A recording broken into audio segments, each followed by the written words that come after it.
التائبون العابدون الحامدون السائحون الراكعون الساجدون الآمرون بالمعروف والناهون عن المنكر والحافظون لحدود الله وبشر المؤمنين. صدق الله العظيم وبلغ رسوله النبي الكريم ونحن على ذلك من الشاهدين والشاكرين والحمد لله رب العالمين.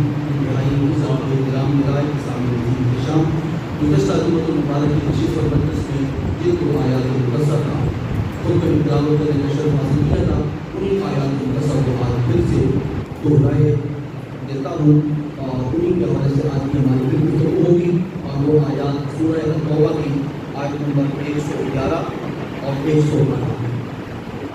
ان آیات مقدسہ کے اندر اللہ رب العزت نے ایمان والوں کے ساتھ جو سودا کیا تھا اور اس سودے میں ایمان والوں کے مال اور ان کی جانیں دینی تھی اور سودے کے بدلے میں انہیں جنت عطا فرمائی. لین دین کا انداز دیکھیے. اچھا میں آپ کو یہ بولتا ہوں کہ ایک انسان کو جو اللہ نے زندگی دی ہے وجود دیا ہے دنیا کے اندر نعمتیں دی ہے یہ کس کی ہے؟ مال کس نے دیا؟ اللہ نے. جسم کس نے دیا؟ اللہ نے. جسم کے اندر روح کس نے ڈالی؟ اللہ نے. انسان کو برتنے کے لیے جو اشیاء عطا فرمائی نعمتیں عطا فرمائی کس نے عطا فرمائی؟ اللہ نے. تو مال بھی اللہ نے دیا جان بھی اللہ نے دی. پھر اللہ فرماتا ہے میرے دیے ہوئے مال کو اور میرے دی ہوئی جانوں کو میرے ہاں بیچ دو اور بدلے میں مجھ سے جنت لے لو. جنت کس کی؟ اللہ کی. بنائی کس نے؟ اللہ نے. کس کے لیے بنائی؟ ہمارے لیے. اور ان آیات مقدسہ کے اندر اللہ کریم نے اس سودے کو اور اس بیع کو اور اس تجارت کو بہت خوبصورت انداز اور اسلوب کے اندر بیان فرمایا. فرمایا ان اللہ اشترى من المؤمنین، اللہ نے خرید لی مومنوں سے. اور تو خریدار کب سے بن گیا؟ تیری منڈی کون سی؟ تو تجارت کہاں پہ کرتا؟ اور تجارت ہوتی ہے ہم اللہ کے ساتھ. فرمایا میرا تو ہم اللہ ہی کوئی نہیں. وَلَمْ يَكُنْ لَهُ كُفُوًا أَحَدٌ، میرا تو کوئی ہمسر ہی نہیں. جب تیرا ہمسر کوئی نہیں تو فرمایا ہاں میرا ہمسر اور میرا ہم اللہ کوئی نہیں. اس کے باوجود میری رحمت کو ملاحظہ کیجئے کہ میں اپنے شایان شان اس بات کو اگرچہ نہیں سمجھتا لیکن بندوں تمہارے ایمان تمہاری جانوں اور تمہارے اموال کی قدر میرے نزدیک یہ ہے کہ میں ان چیزوں کے بدلے میں اپنی جنت کا سودا کرنے کے لیے تمہارے ساتھ تیار ہوں. ان اللہ اشترى من المؤمنین انفسهم واموالهم بان لهم الجنہ. اور اللہ کریم نے مال اور جانیں لے لی اور ان کے بدلے میں جنت کا سودا کر دیا. آگے کیا فرمایا کہ یہ جو میرے ساتھ سودا کرنے والے لوگ ہیں فرمایا سب یہ سودا نہیں کیا. سودا تو انہوں نے کیا ہے جنہوں نے اپنی جانوں کو میری راہ میں قربان کیا. سودا تو انہوں نے کیا ہے جنہوں نے اپنی اولاد کو میری راہ میں قربان کیا. سودا تو انہوں نے کیا ہے اور سودے پر کاربند ہو رہے ہیں جنہوں نے اپنا مال تک میری راہ میں قربان کر دیا. اور آج بھی ایسی ایک شخصیت کا ذکر کرنا موجود ہے جس نے اللہ کے ساتھ کیے ہوئے وعدے کو پورا کیا تھا اور اللہ نے جو اس کے ساتھ وعدہ کیا تھا اسے بھی پورا فرما دیا. اور اس ہستی کا نام کیا ہے؟ ساری دنیا جانتی ہے. یہ حسن کا چھوٹا بھائی ہے، علی کا بیٹا ہے، رسول کریم کا نواسا ہے اور خاتون جنت کا لفظ جگر ہے اور اللہ کا برگزیدہ بندہ ہے، نام حسین. یہ تعارف ہے اس کا. اور میں اس کا تعارف اس ہستی کا تعارف کرانے سے پہلے ایک اور بات عرض کر دینا چاہتا ہوں کہ جتنی بھی کوئی گھٹیا سے گھٹیا چاہے ہو جس وقت اس کو کسی اعلیٰ کے ساتھ نسبت ہو جاتی ہے تو وہ گھٹیا وہ ادنا نہیں رہتی، وہ اعلیٰ سے اعلیٰ بن جاتی ہے کیونکہ اس کی نسبت اعلیٰ کے ساتھ ہوگی. کتاب ہے بھی کتاب لنکن یونیورسٹی کے اندر پڑھائی جاتی اس کی کوئی میرے نزدیک ویلیو نہیں ہے لیکن یہی کتاب جس وقت نسبت پا جائے گی اور نام اس کا ہوگا کتاب اللہ تو میرے لیے بڑی ویلیویبل ہوگی. میں اس کتاب کو ہاتھ لگانے سے پہلے اپنے آپ کو پاک کروں گا، اپنے جسم کو پاک کروں گا، اپنے لباس کو پاک کروں گا، اپنے دل اور اپنے خیالات کو پاک کروں گا. پھر جا کر اس کتاب کو میں ہاتھ لگاؤں گا کیونکہ اس کتاب نے خود کہا ہے لا یمسہ الا المطہرون. وہ کتاب ہے لیکن جب اس کی نسبت اللہ کی ذات کے ساتھ ہوگی تو کتاب نسبت پا گئی. بھائی گھر ہے، تیرا گھر بھی ہو سکتا ہے، میرا بھی گھر ہو سکتا ہے. گھر کی کوئی ویلیو نہیں، ہاں اس گھر کی ویلیو ہوگی جس گھر کو بیت اللہ کہا جائے گا۔ اب اس بیت اللہ میں تو اپنے من کا لباس پہن کے نہیں جا سکتا، انسری چادریں پہننی ہوں گی اور قبر کو اور اپنے حشر کو یاد کرتے ہوئے اس لباس میں جانا ہوگا جس لباس میں تم نے اللہ کے حضور حاضر ہونا ہے۔ فرمایا یہ میرے گھر کا پروٹوکول ہے جہاں تمہیں تلبیہ کہتے ہوئے آنا ہے۔ گھر گھر ہوتا ہے لیکن ہر گھر بیت اللہ۔ ایسے ہی بندہ بندہ ہے، اللہ کو سجدہ کرے تب بھی بندہ ہے، نہ کرے تب بھی بندہ ہے، لیکن کچھ خاص بندے ہیں جن کو عبد اللہ کہا جاتا ہے، جنہیں اللہ فرماتا ہے کہ یہ میرے بندے ہیں۔ تو کتاب اللہ کی نسبت کی وجہ سے اعلیٰ ہو گئی، کلام اللہ کی نسبت کی وجہ سے اعلیٰ ہو گیا، گھر اللہ کی نسبت کی وجہ سے اعلیٰ ہو گیا، اور بیت گھر اللہ کی وجہ سے اعلیٰ ہو گیا۔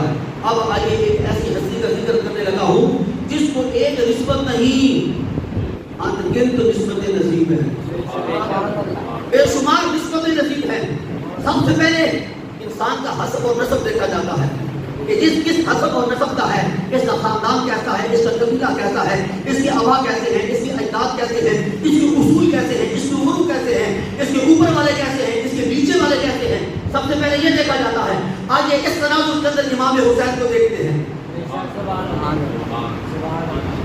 امام حسین کا حسب کیا ہے، امام حسین کا نسب کیا ہے؟ سید ذات ہے، سید۔ دماغ اور توجہ حاضر نہیں ہے، سید ہے، سید۔ میرا حسب دنیا میں موجود، آپ کا حسب دنیا کے اندر موجود، آپ کا نسب، میرا نسب دنیا کے اندر موجود، لیکن قیامت کے دن کوئی میرا حسب نسب نہیں ہوگا۔ ہم اپنے قبیلوں کی وجہ سے نہیں پہچانے جائیں گے، تنہا محمد کی ذات ہوگی جس کا قیامت کے دن بھی حسب بھی موجود ہوگا، نسب بھی موجود ہوگا۔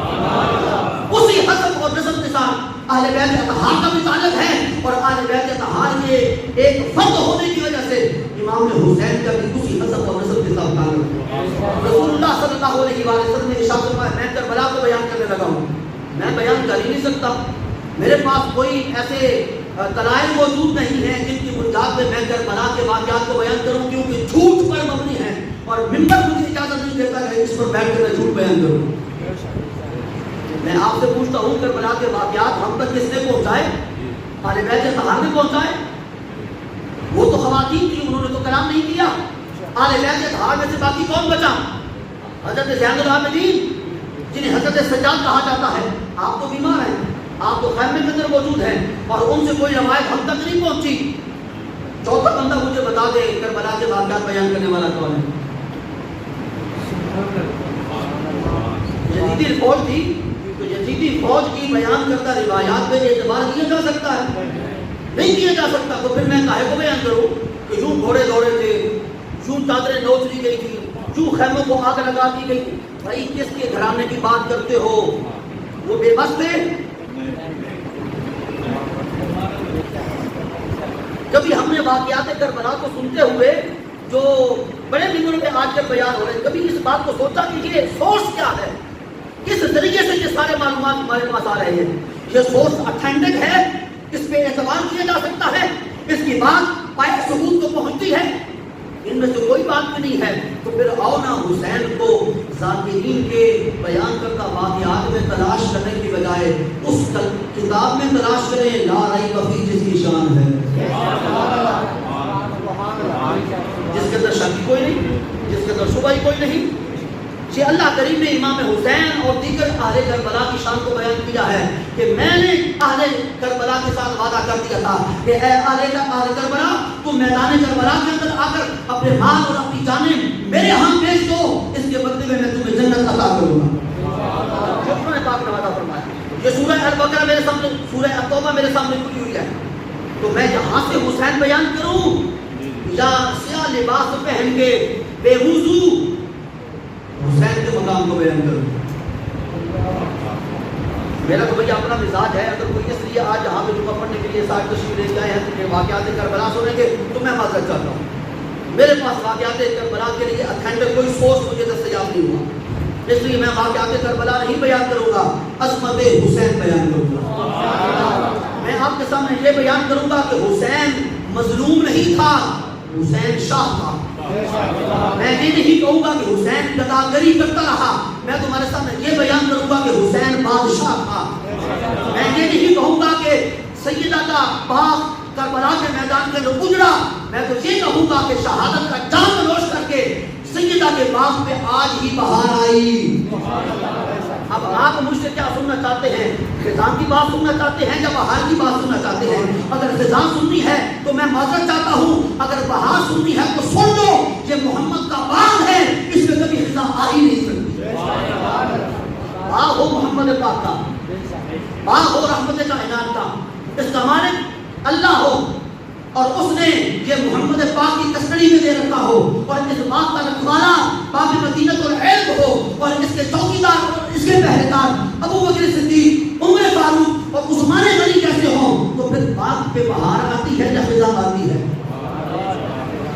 بالکل میں آج اپنا کانسیپٹ آپ کے سامنے رکھنا چاہتا ہوں کہ کوئی فاطمہ کا اللہ اکبر میں نام اس میں پاک نہیں دے سکتا، سیدہ کا باغ کوئی اجڑا نہیں، کوئی بکھرا نہیں، اس کے اندر کبھی خزاں نہیں آئی، اس کے اندر کوئی کانٹے نہیں ہیں، اس کے اندر ہر وقت لہلہاتے پھول ہیں، اور اہل بیت اطہار کی ایک ایک کلی آج بھی مہکبار اور خوشگوار ہے، اور اہل ایمان کے مشان نظام کو آج بھی محفوظ کر رہی ہے۔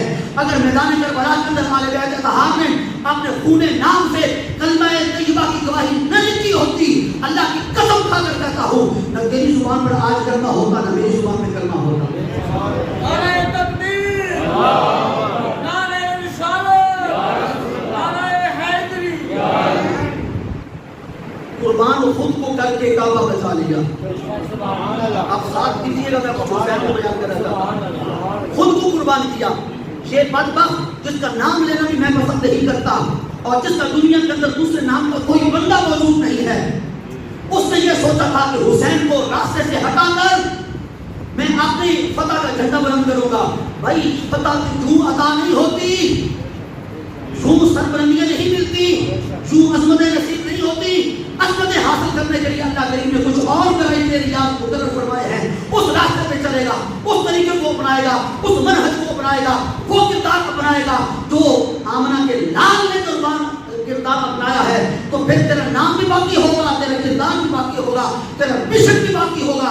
اے بنی امیہ کے لونڈے، تو نکلا تھا فاطمہ کے باغ کو اجاڑنے کے لیے، اللہ کریم نے اس کے اندر تو کربلا کے میدان کے اندر مزید نکھار پیدا کر دیا۔ اور ہمارے اسلاف نے کہا کیا بات رضا اس چمنستان کرم کی، چمنستان باغ کو کہتے ہیں، کیا بات رضا اس چمنستان کرم کی، زہرا ہو کلی جس میں حسین اور حسن پھول۔ یہ چمنستان محمد ہے، یہ نبوت کا کھلا ہوا باغ ہے، یہ گلشن ولایت ہے، اور اس کے اندر اگنے والے پھول، ایک کا نام حسن ہے، ایک کا نام حسین ہے، ایک چھوٹا حسن ہے، ایک بڑا حسن ہے، اور ان دونوں حسنوں کو ملایا جائے تو حسن مصطفیٰ کی اگلی تصویر بنتی ہے۔ وہی صحابہ کرام سے پوچھو کہ حسین کون تھا؟ صحابہ کرام فرماتے ہیں رسول کریم صلی اللہ علیہ وسلم کی رسالے کربلا کے بعد جس وقت ہماری نگاہیں بےتاب ہوتی حسن مصطفیٰ کے جلوے دیکھنے کے لیے، تو ہم مکہ مدینہ پاک کی گلیوں کے اندر گھوم کرتے، ہمیں کہیں بھی محمد پاک نظر نہ آتے، تو اپنی آنکھوں کی پیاس بجھانے کے لیے ہم در زہرا پہ جایا کرتے تھے، ہم خاتون جنت کے در دولت پہ حاضر ہوتے، آہستہ سے دستک دیتے، سروں کو جھکا کر آنکھوں کو بند کر کے حیا کے ساتھ، اور عرض کرتے آنکھوں کی پیاس ہے، بجھانا چاہتے ہیں۔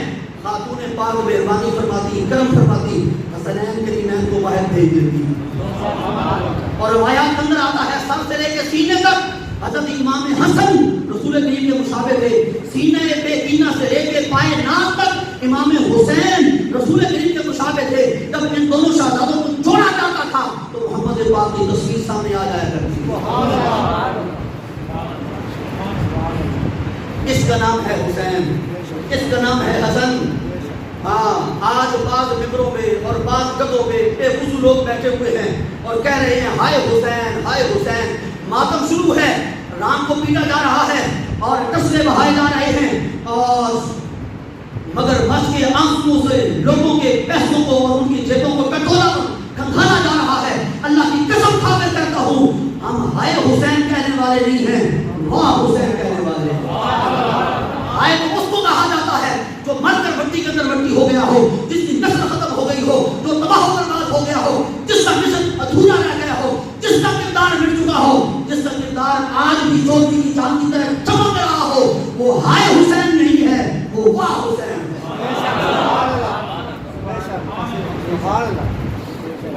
اور امام حسین تو تجھے پتہ ہی کوئی نہیں ہے، شہید ہے۔ صرف شہید نہیں، جملہ اگر ختم ہو جائے تو خاتم الشہداء ہے۔ اندر دیکھ اتاریے کہ جو کربلا سننے کے لیے آئے بیٹھے ہیں نا، اندر اتاریے کہ حسین کیا ہے۔ یہ کربلا کا مہینہ، یہ محرم شریف کا مہینہ لباس بدلنے کا مہینہ نہیں، کردار بدلنے کا مہینہ۔ حسین کا کردار کیا تھا؟ امام حسین اقتدار کا بھوکا تھا بھائی، جو دو جہاں کے نبی کے کندھوں پہ سواری کرنے والا ہو، اس نے لات مار رہی ہے عارضی اقتدار پہ۔ افضل ہے کل جہاں میں گھرانہ حسین کا، ساتھ ذرا چلے۔ ایسا گھرانہ کوئی ہے؟ اب اس گھرانے کا میں تعارف کرانے لگا ہوں، آج کی میری تقریب بس یہی ہوگی، اس گھرانے کا تعارف کرانے لگا ہوں۔ حسین کا گھرانہ کون سا ہے؟ سب سے پہلے میں پوچھتا ہوں، حسین کس کی آغوش میں تشریف لایا؟ ایسی ماں ہے کسی کی؟ اب امام حسین کے وجود اطہر کے اندر خون کس کا ہے؟ کسی عام بندے کا یا حیدر کرار کا؟ اس جیسا کوئی مرد ہے؟ اس جیسا کوئی عالی نسب ہے؟ اور کون ہے علی؟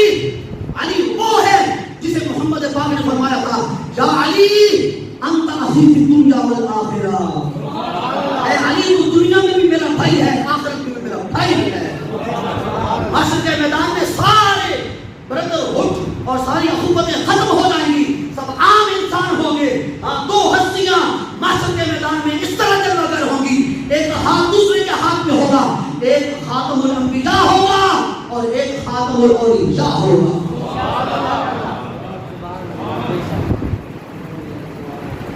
ہم نے حسین کو سمجھنا ہے دوستو، ہم نے کسی کے ساتھ کوئی غلط نہیں کیا، کون کیا کر رہا ہے۔ ہم نے جو ہاتھ کی اندر بھی حسین کو ڈھونڈنا ہے، سین کے اندر بھی حسین کو ڈھونڈنا ہے، یا میں بھی حسین کو ڈھونڈنا ہے، اور نور جو نور پر دلالت کرتا ہے اس میں بھی حسین کو ڈھونڈنا ہے۔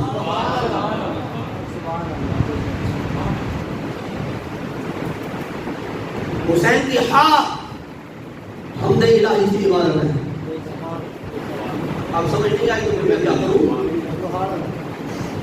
حسین حامد ہے، حامد۔ حسین کا ہاتھ دلالت کر رہا ہے کہ دونوں مسجد کے اندر جمعہ پڑھنے والوں صرف حسین نہ کہنا، میرے نام کے اندر تلاش کرنا کہ میرا نام اللہ نے تجویز کیا، اور میرے نام کا اعلان رسول اللہ نے کیا۔ میرے والد گرامی نے میری پیدائش کے بعد نام رکھا تھا حرب، رسول کریم تشریف لائے، فرمایا علی تیرے گھر کے اندر اولاد پیدا ہوئی ہے، بیٹا پیدا ہوا ہے چھوٹا، نام کیا رکھا؟ علی پاک نے حضور نام رکھا ہے حرب۔ فرمایا حرب تو مانا ہوتا ہے جنگ، حضور اس لیے نام رکھا ہے کہ تاکہ میری کنیت ہو ابو الحرب، تاکہ جو بھی جنگ کرنے کے لیے آئے اسے پتا ہو کہ علی ابو الحرب ہے، ابو الحرب ہے۔ جنگ کے میدان کے اندر آنا علی کے لیے کوئی مشکل کام نہیں ہے۔ یہ علی وہ ہے جس نے خیبر کا دروازہ ایک ہاتھ سے بلند کر دیا تھا، جسے 40 عرب کے کڑیل نوجوان اٹھا نہ سکے، علی المرتضیٰ نے ایک ہاتھ سے اس کو کھڑا کر دیا اور لشکر کو کہا علی کے ہاتھ میں دروازہ ہے، اور علی اس وقت تک دروازہ نیچے نہیں رکھے گا جب تک سارا لشکر اسلام خیبر کے قلعے کے اندر فتح نہیں ہوتا، داخل نہیں ہوتا۔ جی علی کی طاقت ہے۔ تو علی المرتضیٰ نے نام رکھا حرب۔ رسول کریم تشریف لائے، فرمایا حرب نام نہیں اچھا، میں نام رکھتا ہوں، اس کا نام حسین ہے، کیونکہ بڑا حسن ہے۔ حسن کا معنی ہوتا ہے بڑا حسن، سر سے لے کے ناف تک بڑا حسن، اسی کے اندر چہرہ، اسی کے اندر ناک مبارک، اسی کے اندر آنکھ مبارک, اسی کے اندر کان مبارک, اسی کے اندر زبان مبارک, اسی کے اندر دندان شریف, اسی کے اندر لعاب دہن, اسی کے اندر داڑھی مبارک, اسی میں سینہ بیگینہ, اسی کے اندر فیض نبوت, اسی میں فیض رسالت, اسی میں خدا کا فیض. فرمایا یہ بڑا حسن ہے, اس لیے میں اس کو حسن نام دیتا ہوں. اور شکم مبارک سے نیچے پائے ناز تک مقام کیا ہے؟ دوستو, تم نے کبھی انگوٹھا دیکھا اور انگوٹھے کا ناخن دیکھا؟ انگوٹھے کا ناخن یہ بتا رہا ہے کہ میری تشبیہ لینی ہو تو چاند سے لینا, چاند سے لینا. چاند بھی ایسے ہی گول ہوتا ہے, چاند کو دیکھ کر سمجھ لینا یہ محمد پاک کا عکس لیے پھرتا ہے. اس کو عظمتیں اور رفعتیں اور بلندیاں اور عروج اور روشنی تابندگی ذات نشانی اس لیے ملی ہے کہ اس کے اندر ناخن مصطفیٰ کا عکس موجود ہے. فرمایا وہ بھی حسن, یہ بھی حسن, ان دونوں کو جوڑا جائے تو فرمایا محمد کا سراپا بنے گا. فرمایا اس کا نام حسین ہے. اور امام حسن پاک, میں گھر کی تعریف کرنے لگا ہوں کہ کون سا گھر افضل ہے کل جہاں میں گھرانہ حسین کا. ایسا گھرانہ دستیاب نہیں ہے, اس پورے آسمان میں ایسا گھرانہ آج تک نہیں دیکھا, اس دھرتی پہ ایسا گھرانہ آج تک نہیں آیا کہ جو چلے تو اس کے پاؤں کے نیچے اللہ کریم جنت بچھا دیتا ہے. جس کی خاتون اپنے افراد خانہ کے لیے آٹا پیسنے کے لیے چکی چلائے اور اس نے روزہ رکھا ہوا ہو, اللہ کریم فرمائیں گے اے سیدہ تو سو جا, قرآن خود کو میں بھیجتا ہوں وہ تیری چکی چلاتی ہے. دیکھنے والوں نے دیکھا کہ خاتون جنت آرام فرما ہے, سوئی ہوئی ہے, گھر کے اندر اور کوئی بندہ نہیں ہے, اس کے باوجود چکی چل رہی ہے. اور دوستو چکی کیا چلی کہ آج تک چکی چل رہی ہے. تیرے گھر کے اندر دانا اور آٹا خاتون جنت کے نالے پاک کے تصدق میں آ رہا ہے. میں بھی کھاتا ہوں, صدقہ حسنین کریمین کا کھاتا ہوں. یہ تو بڑا بڑھ رہا, یہ تو فیضان تقسیم ہو رہا ہے. اللہ اکبر, افضل ہے کل جہاں میں گھرانہ حسین کا, نبیوں کا تاجدار ہے نانا حسین کا. حکومت یزید کی تو بس پل دو پل کی بات تھی, صدیہ حسین کی ہے, زمانہ حسین. یہ ایک جمع غفیر میرے سامنے آل ایمان کا اور آل محبت کا جلوہ کار ہے, تشریف فرما ہے. میں اگر جہاں سے یزید نام کو تلاش کرنا چاہوں, آپ دائیں بائیں دیکھیں گے, آخری بندے سے پوچھیں گے, پہلے بندے سے پوچھیں گے اور اس کو کہیں گے کہ بھائی اپنے محلے کے اندر کوئی یزید مجھے دکھا دے, وہ کہے گا نہیں ہے. وہ کہے گا مجھے اپنے ضلع کے اندر دکھا دے, تب بھی نہیں ملے گا. بھائی مجھے پنجاب میں دکھا دے, تب بھی نہیں ملے گا. پاکستان میں دکھا دے, تب بھی نہیں ملے گا. اور شرق اور غرب کے اندر چلے جاؤ, یزید نام کا کوئی بندہ نہیں. میں پہلی صف میں سے آپ کو غلام حسین دکھاتا ہوں. نام کس کا باقی؟ اور بھائی جنہوں نے پانی سٹور کر کے رکھا ہوا تھا, جنہیں پانی پہ ناز تھا اور پانی بند کر کے وہ حسین کی نسل کو ختم کرنا چاہتے تھے, پانی رکھنے والے ختم ہو گئے اور جو پانی سے پیاسے رہے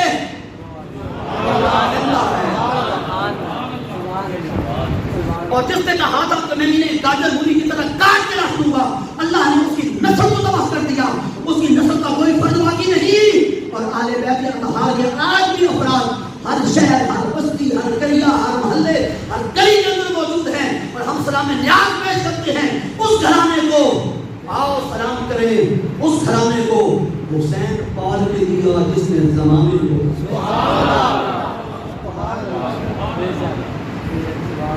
اب اقبال کو آواز دیجیے, روح اقبال کو, کلندر لاہوری کو بیدار کیجیے کہ کلندر لاہوری, آپ نے کہا تھا یہ فیضان نظر ہے یا کہ مکتب کی کرامت, سکھائے کس نے اسماعیل کو آداب فرزندی.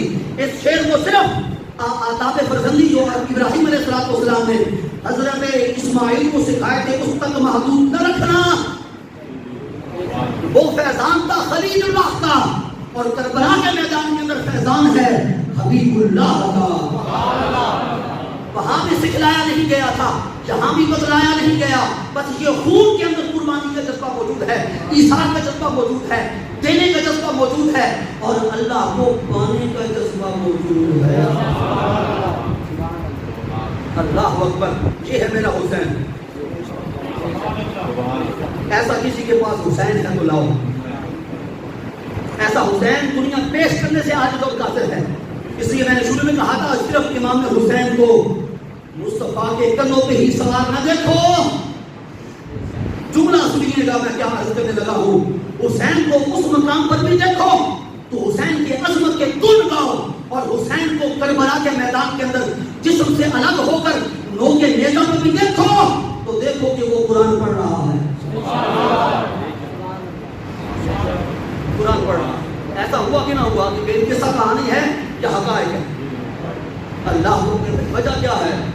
امام حسین شہید کربلا رضی اللہ تعالیٰ عنہ نو کے نیزہ پہ چڑھ کر جسم کٹا ہوا ہے. بھائی جسم کٹ جائے تو بندہ بہت ہو جاتا ہے. فرمایا قرآن پاک کہتا ہے خبردار لا تحسبن الذین قتلوا فی سبیل اللہ اموات. تو کہتا ہے کہ مر گئے, وہ تو امر ہو گئے. مر گئے, مری تو یزید کی نسل ساری تباہ ہوا تو وہ, برباد ہوا تو وہ, جہنم کا ایندھن بنا تو اس کے پیروکار امام حسین ان الحسن والحسین سیدہ شباب اہل الجنہ. تو جنتی سارے جنتی نوجوانوں کے سردار ہیں. اللہ اکبر. میں اپنے گفتگو کو ختم کی طرف لے کے جانا چاہتا ہوں. اگلے جمعے پر بھی امام حسین ہی کا تذکرہ ہوگا, اس سے اگلے جمعے پر بھی امام حسین کا تذکرہ ہوگا. لیکن فریق مخالف جو 22,000 کا لشکر لے کے آیا تھا, کیسا پاگل کا سپہ سالار کہ 72 افراد کا مقابلہ کرنے کے لیے 22,000 لشکر لے کے آ رہا ہے. عقل مندی ہے. ساتھ تھوڑا سا دے دیں مہربانی فرمائے. میں آپ کی جیبوں کی طرف نہیں چاہتا سلامت رہے, لیکن اتنا تو مجھے بتا دیں کہ کیسا سپہ سالار ہے کہ جس کے ہاتھ کے اندر انضمام اقتدار ہے, کون لشکر کو بھیج رہا ہے. پتا ہے مکہ سے اور مدینہ سے چلنے والے افراد کل 72 ہیں. 72 کا خاتمہ کرنے کے لیے ایسا تو بے وقوف ہے کہ مینجمنٹ میں کف ہے. تو 72 کا خاتمہ کرنے کے لیے 22,000 کا لشکر بھیج رہا ہے اور ان پہ پانی بند کے عرصہ حیات بند کرنا چاہتا ہے. نہیں دوستو, یہ بھی بات نہیں تھی. وہ ایسے گھرانے کے اندر پیدا ہوا جہاں ایمان موجود تھا, ایسے گھرانے کے اندر پیدا ہوا جہاں کتاب اللہ کا نور موجود تھا. وہ بھی اپنی جگہ پہ سچا تھا. کیسے اپنی جگہ پہ سچا بالکل نہیں تھا, اپنے لشکر کو بھیجنے میں سچا تھا. پتہ کیوں؟ اسے پتا تھا کہ قرآن پاک نے اس خاندان کے ایک فرد کو ایک فرد قرار نہیں دیا. قرآن پاک نے اس کے ایک فرد کو پوری امت قرار دیا ہے. اب بھی اگر کسی کی سمجھ میں بات نہ آئے تو میں آل بیت اتحاد کا کبھی بھی ذکر نہیں کروں گا. کیوں؟ اس قرآن پاک نے فرمایا. اب قرآن پاک کا فرمان سنیے. اگرچہ میں نے کالے کپڑے نہیں پہنے ہوئے, لیکن حسین کے جوتوں کے ساتھ مست کرنے والی مٹی کو اپنی آنکھوں کا سرما سمجھتا. حسین پاک کی نالین پاک مل جائے, ساری زندگی اپنے سر پہ اٹھائے رکھو.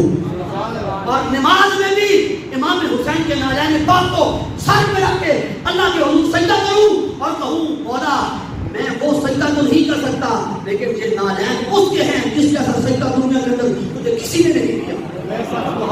میرے سجدوں کو قبول فرما. اہل سنت سے بڑھ کر اہل بیت اتحاد کے ساتھ اور امام حسن کے ساتھ پیار کرنے والا دنیا کے اندر کوئی نہ پیدا ہوا ہے نہ پیدا ہو سکے گا. اللہ اکبر. قرآن پاک نے اسی خاندان کے بارے میں کیا تعارف کرایا؟ فرمایا اس خاندان کے ایک فرد کو ایک فرد کنسیڈر نہ کرنا. کیوں؟ قرآن پاک نے ارشاد فرمایا ان ابراہیم کان امہ. ابراہیم پوری ایک امت ہے. تھوڑے سے سبحان اللہ اگر سمجھ آ رہی ہے. ابراہیم کی آگے نسل چلی حضرت ابراہیم خلیل اللہ کی, ان کی آگے نسل پاک بنی. 2 بیٹے ہوئے, ایک بیٹے کا نام اسحاق, ایک بیٹے کا نام اسماعیل. یہ قربانی تو قرآنی ہے اور اسی خاندان کی ہے, اسی قبیلے کی ہے, اسی گھرانے کی ہے. خواب دیکھا, لمبا واقعہ نہیں سناتا کہ بیٹے کو ذبح کر رہا ہوں. صبح اٹھتے بیٹے سے واقعہ عرض کیا کہ میں نے خواب دیکھا ہے. بیٹا بھی بڑا فرمانبردار تھا اور مقام نبوت میں فائز تھا. بیٹے نے کیا جواب دیا؟ اب میں آپ سے پوچھتا ہوں اس کا جواب بنتا کیا ہے؟ میں اپنی طرف سے عرض کر دیتا ہوں. اس کا جواب یہ بنتا ہے کہ اے والد گرامی جو آپ نے خواب دیکھا ہے اس پہ آپ عمل کر لیجیے, لیکن اس اسماعیل علیہ السلام نے یہ نہیں کہا. باپ نے خواب ہی سنایا. جواب میں اسماعیل کے جو الفاظ تھے لا ریب کتاب نے بیان کیے. حضرت اسماعیل علیہ السلام نے عرض کی مولا میرے والد گرامی افعل ما تؤمر جو آپ کو حکم دیا گیا ہے کر گزریے. نعرہ تکبیر، نعرہ رسالت، نعرہ حیدری. بھائی والد صاحب خواب سنا رہے بیٹے کو کہنا چاہیے جو خواب دیتا ہے اگر اس پہ آپ عمل کرنا چاہتے ہیں تو عمل کر لیں. نہیں، بیٹے نے بتایا خواب دیکھنے والا بھی نبی ہے، جس کے بارے میں دیکھ رہا ہے وہ بھی نبی ہے، اور نبی کا خواب خواب نہیں ہوتا، اللہ کی نہیں ہوتا ہے.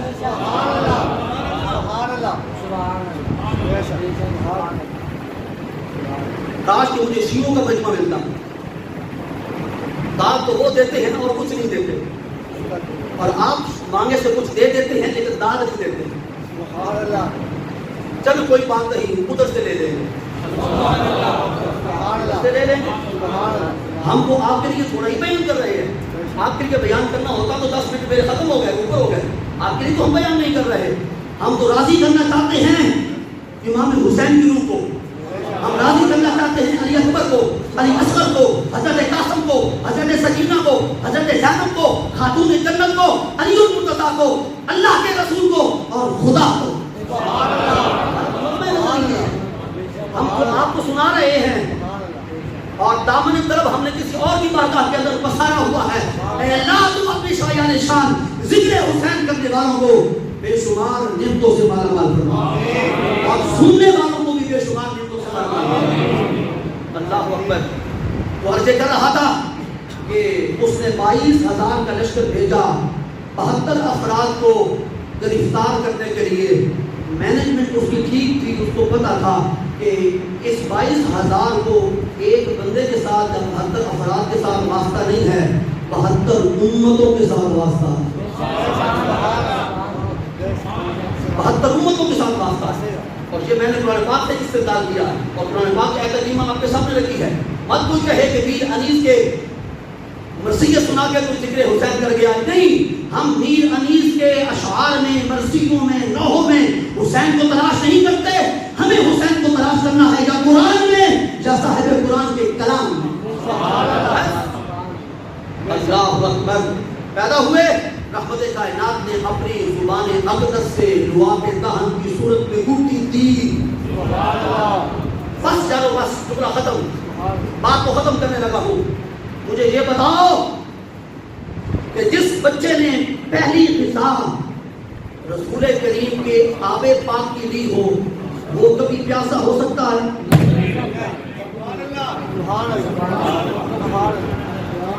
وہ کبھی پیاسا ہو سکتا ہے؟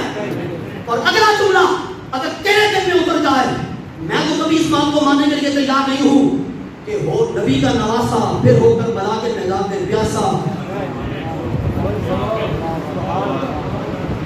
بات تو ساری سمجھا دی میں نے. بچپن میں کیوں زبان چسائی تھی؟ رسول کریم اپنے کاشانہ اقدس سے نکل کر نماز تہجد کی ادائیگی کے لیے مسجد نبوی میں تشریف لے کے جا رہے ہیں. راستے میں گھر پڑتا ہے، ایسا گھر جس کو دیکھ کے فرشتے بھی رش کرتے ہیں. رسول کریم علی المرتضیٰ کے دروازے کے سامنے جو گزرے، اندر سے حسنین کریمین کے رونے کی آواز آئی. رسول کریم کے قدم وہیں پہ رک گئے، اندر تشریف لے گئے اور دیکھا کہ امام حسن اور امام حسین دونوں بیٹے تہجد کے وقت رو رہے ہیں. بھائی تہجد کے وقت رونا، کاش میرے پاس گھنٹہ مزید ہوتا. تہجد کے وقت رونا صاف دل والوں کا کام ہے. یہ جو کہتے ہیں نا کہ میدان کربلا کے اندر امام حسین پیاسا تھا، وہ بھی اپنی جگہ پہ سچ کہتے ہیں، لیکن ان کی پیاس میں فرق تھا. امام حسین اقتدار کے پیاسے نہیں تھے، رب کے دیدار کے پیاسے تھے. پیاس تھی حسین میں، اور یہ پیاس بچپن سے لگی. اس پیاس کا تو تجھے پتہ ہی کوئی نہیں ہے نا، جو پیاس اللہ کے دیدار کی بھی ہوتی ہے. تو اپنے زبان کے اندر ایک جملہ استعمال کرتا ہے تو بڑے عرصے کے بعد تجھے دوست ملے، یار تجھے تو دیکھنے سے میری آنکھیں پیاسی ہو گئی تھی. جملہ بولتے ہیں کہ نہیں بولتے؟ تو آنکھوں کی پیاس الگ ہے، اور رہنے والا ہو اہل بیت اطہار کے گھر میں اور دیدار کرنے والا ہو رسول کریم کا، رسول پاک کے وجود یا گھر میں اللہ کے حضور کے جلوے ہو،